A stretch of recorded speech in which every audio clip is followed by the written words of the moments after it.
bi nga xamante ne moom moo bind livre bi je rappelle que le livre s'intitule Chemin de traverse, chronique d'une actu mouvementée. Moustapha, vous avez la parole.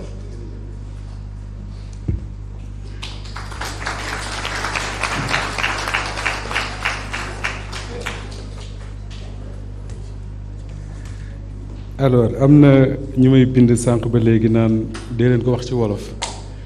mais dinaa ko wax ci wolof léegi waaye ñu commencé rek wax prononcer ces quelques mots ci tubaab après ñu jéem ko wax ci wolof. Mesdames, Messieurs, honorables invités, chers confrères et consoeurs, chers collègues de Walfadjri, je me tiens devant vous pour prononcer ce discours que je pourrais résumer en un seul mot à 5 lettres. Merci. En écrivant Chemin de traverse, j'ai voulu d'abord rendre hommage à tous ceux dont le parcours est identique au mien. Un tel ouvrage peut porter, Pape Alé l'a dit tout à l'heure, la signature de n'importe lequel des journalistes de ma génération. Mais Chemin de traverse, c'est un hommage à nos chers amis, proches et parents qui ont contribué à faire de nous ce que nous sommes devenus. Je pense à mes grands-parents qui m'ont donné une éducation et un mode de vie.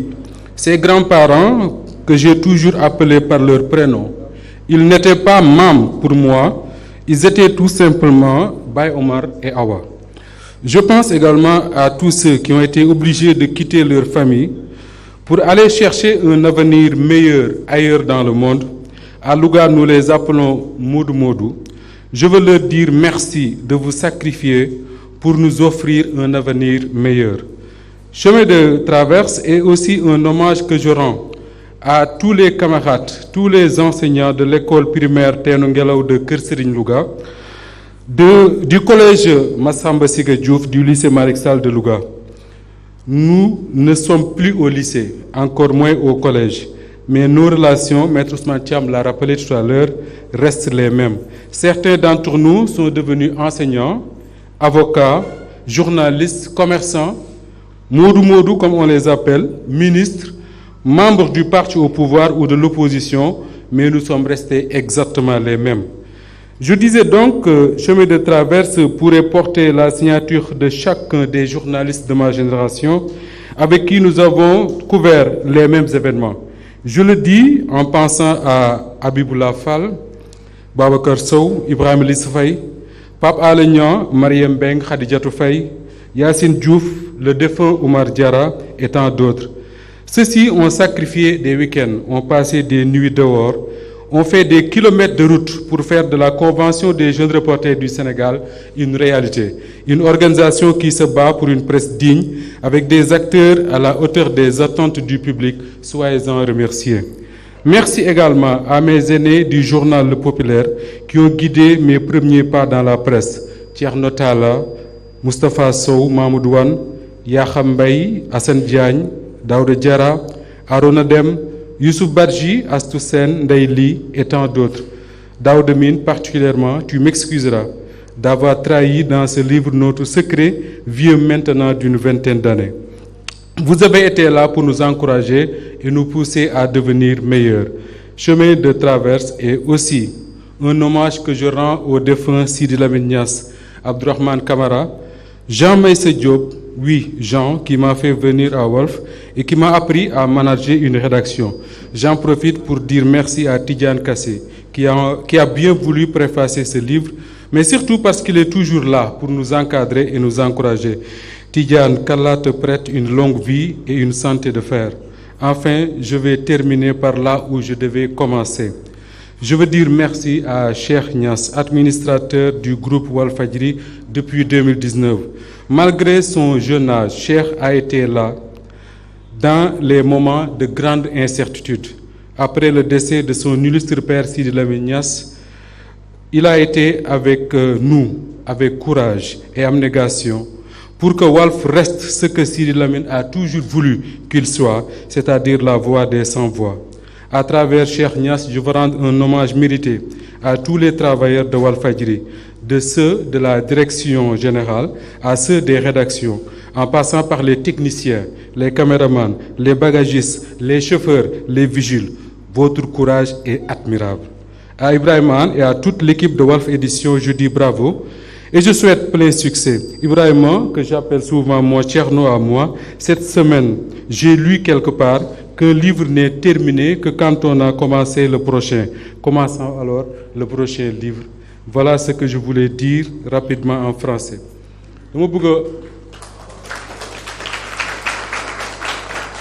dama bëgg a commencer kàddu yi ci lu gàtt par jéggalu d'abord sama propre famille parce que ñu ngi nii toog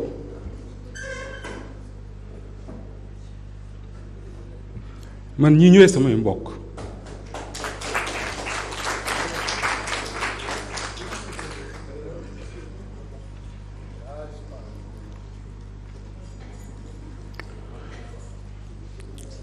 waxoon naa ko keroog bi ma jógee commissariat central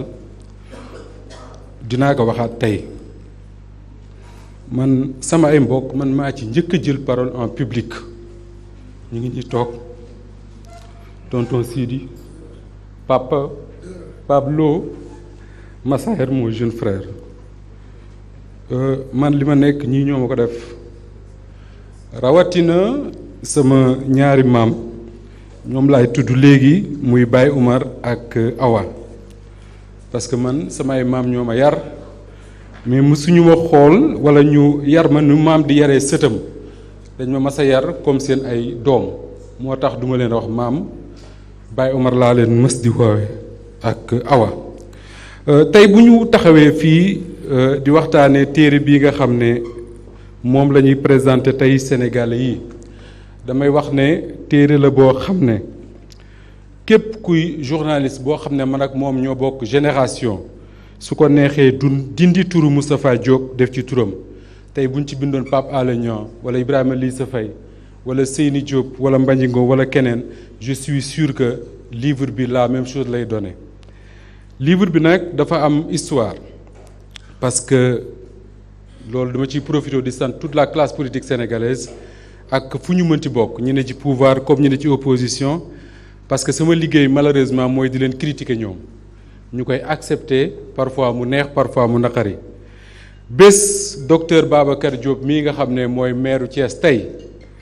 di sama xarit dama koy wax ne ko docteur bokk nga ci ñi nga xam ne dans la classe politique je revendique leur amitié dafa ñëw fii ci Walfadjri def émission ba pare man ak moom dañuy waxtaan lu bare bare di waxtaane Senghor di waxtaane Abdou Diouf di waxtaane Ablaye Wade di waxtaane réew mi di waxtaane bitim réew mu ne ma Moustapha il faut nga bind ma ne ko Babacar man awma jot gi awma talent bi pour bind mu ne ma soo buggee mën nañ ànd ba sesti man ma dugg ci bibliothèque ya xoolal la papier yi nga xam ne yépp moom nga doon bind bi nga nekkee populaire nga génnewaat ko nga commencé sa livre ma ne ko dinañ ci waxtaanaat boobu nag nekkul maire Thiès xam naa léegi amatul jot gi mais Babacar dama la bëgg a wax rek de sa yéene boobu nga amoon ci man ñoom Ibrahima Anne ñii ak ñoom Cheikh Niass ñoom ñoo ko nekkal parce que maître Ousmane Thiam laaj na ko sànq am na lu may rus moo tax bëgguma ko wax ni ma ko bëgg a waxee mais am jotu bind ci ku mel ne man lu jafe lay doon mais su bind bi ma nee nekk c'est parce que Ibrahima Anne mii ak équipe bi nga xam ne moom la leen Cheikh Niass moom la ko Cheikh Niass booleel ak Cheikh Niass ci boppam moom ñoom ñoo tax livre mën a am dañ may woo guddi di ma teg pression bëccëg di ma liggéeyloo heure bu ma bëgg te liggéey pour que justement ñu mën a def ce livre là en un temps record moo tax ma bëgg leen a gërëm ñoom ñëpp. livre bi damay wax ne ñëpp ñi nga xam ne ñoo bokk ak man génération dëkk ci gox bii nga xam ne moom la ñuy woowee Louga ñun ñëpp mënoon nañ ko bind la même chose la ñuy bind li tax ma wax ko mooy ñun ay waajuru commerçant la ñuy am. wala ay waajuru émigré yooyu commerçant yooyu ñoom ñoo sacrifier seen avenir pour ñun ñu mën a am jotu jàng ba mën di bind livre sama papa ji toog 30 wala 40 ans def na ko Arabie Saoudite pour que justement njabootam mën a nekk ci conditions yi gën sama nijaay ji toog nga xam ne moo topp sama yaay 30 ans wala lu ko ëpp ci àddunaam def na ko Paris pour que justement man ma bañ a nekk moodu comme moom,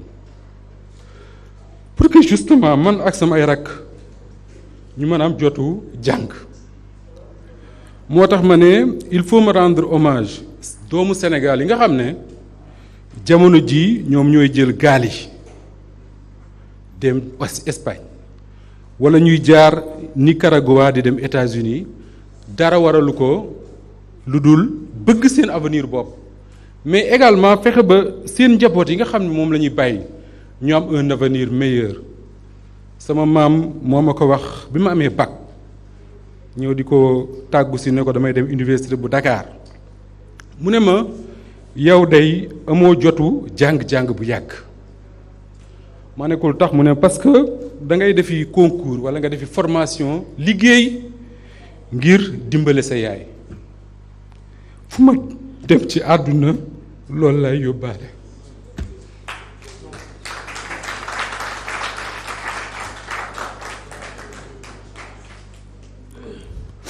loolu rek la ma dégg sama maam fu mu tëdd ca Touba ma koy ñaanal yàlla defal ko àjjana woyofal suuf ci kawam. livre bi nga xam ne moom la ñuy waxtaane wax naa ne journalistes yi nga xam ne yëpp ñoo àndoon créer la convention des jeunes reporters ak ñi ci bokkoon kum ci neexoon tey revendiquer livre boobu ñi nga xam ne ñoom laa bokkaloo nekk journal Le Populaire nga xam ne bi may dugg seen loxo man maa ngi jàng pareeguma daaw demit wax na ko sànq biñ may nommé chef de desk ñi ma ko bokkaloon ñoom ñëpp ñoo ma jiitu ci métier bi ñu accepté man ma jiite leen looloo tax man ba fi ma nekk nii aw ma problème mu jiite aw ma problème ku ma jiite parce que bi may jiite boobu pareeguma jàng te ñi ma jiite woon ay journalistes la yoo xam ne li ñu waroon def ci presse yëpp def nañ ko maa ngi leen di gërëm di leen sant ñoom ñëpp ak fu nu mënti nekk ci àdduna bi tey man dama gëm kese que di Sénégal gii ñu bokk képp ku nekk ci ñun ak domaine boo mënti nekk am na rôle boo xam ne moom nga ci mën a jouer ngir Sénégal jëm kanam suñu yàlla nattoo ñun ñu féetewoo di wax du ñu mën rek lu dul jàpp ne wax googu mooy suñu nattu pour suñu réew jëm kanam. moo tax il faut jamono yi sama xel dem ci ku mel ne Sidy Lamine Niass damay wax lu bari ne man li ma boole ak Walfadjri Sidy Lamine Niass man ak Seyni Diop mi toog la mujj a nommé ci kaw suuf keroog bi mu ñuy woo daf nañu dama leen di dénk Walfadjri man sama bopp man maa ne ko Sidy su fekkee ne da nga yor njaboot ba tey nga ne Cheikh Niass am na diplôme avocat da nga war a xalaat sa njaboot pour que boo lëgee ñu yor Walfadjri mu ne ma Walfadjri dama ko bëgg a teg ci loxo benn génération te génération boobu du samay doom génération boobu Moustapha yow la Seyni Diop la ak ñeneen ñi ngeen àndal loolu lu mu mënti daj ci Walfadjri loolu moo tax parce que bi mu ñu koy wax Seyni ak bi mu génnee àdduna ay weer yu néew la moo tax ma bëgg ci profiter pour féliciter gërëm ki nga xam ne mooy Cheikh Niass parce que bu ñu papaam dénkoon këram mu ñëw wuutu ko fi wax naa ko waxati ko feneen suñu dee liggéey ñun di rey suñu bopp di ko gis mu ne ci boîte de nuit yi wala ñu koy gis muy dem ci les milieux mondains comme ni ñu koy waxee su boobaa ñun du ñu am courage yu continuer toog Walfadjri di def li nga xam ne moom la ñuy def mais Cheikh dama koy wax di ko waxati musuma ko séen mu sol yére bu ma amul man musuma ko gis mu dawal oto boo xam ne man mënuma ko am te noonu la valable ku nekk ci ñun te très souvent li may wax ni Seyni Diop doy na ma ci seede li muy daj pour que waa Walfadjri di fay seeni salaire weer wu ne ku ñu ko waxoon nga ne déedéet loolu mënul nekk te pourtant il le fait te du ko wax kenn bu ko ay nit xamee xëy na monsieur Faye mi muy àndal tous les jours la moo tax Cheikh ak fu mu mënti nekk ci àdduna yàlla na ko yàlla defal jàmm mais man de bokk naa ci ñi nga xam ne gërëm naa ko sant naa ko te gërëm ak sant boobu bu ma ci tuddee Cheikh dama ciy jaarale ñëpp ñi nga xam ne ñoom lay liggéeyandool ci service commercial ak direction générale bu Walfadjri parce que Moustapha Diop la ñuy gis muy wax mais ñoom li ñuy daj pour que man ma mën a taxaw di wax Mame Birame Wathie taxaw di wax Pape Mokhtar Pape Sané ak keneen ak keneen mën a taxaw di wax ñun dajuñu xaaj ba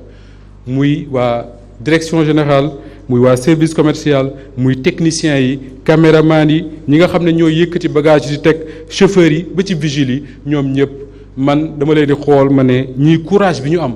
pour fexe ba li leen Sidi Lamine bàyyal ba ñu réer man de xëy na aw ma ko xëy na li ma leen jiite moo tax mais ils sont 10 000 fois plus courageux que man et que man gëm naa ne képp ci ñoom kuñ ci jëloon ne ko kaay jiite Walfadjri tey nga jiite ko loo xam ne man sax mënuma ko mbokk yi kon livre baa ngi noonu livre du sénégalais yëpp la livre du journaliste yëpp la parce que biñ ma laajee keroog ne ma kan ak kan ngay dédicacé livre dama leen sama ñaari maam laa koy dédicacé Sidi Lamine Niass Abdourahmane Camara ak Jean Meïssa Diop mais également képp kuy taskatu xibaar ci biir réew mi ak ci bitim réew maa ngi leen di sant di leen gërëm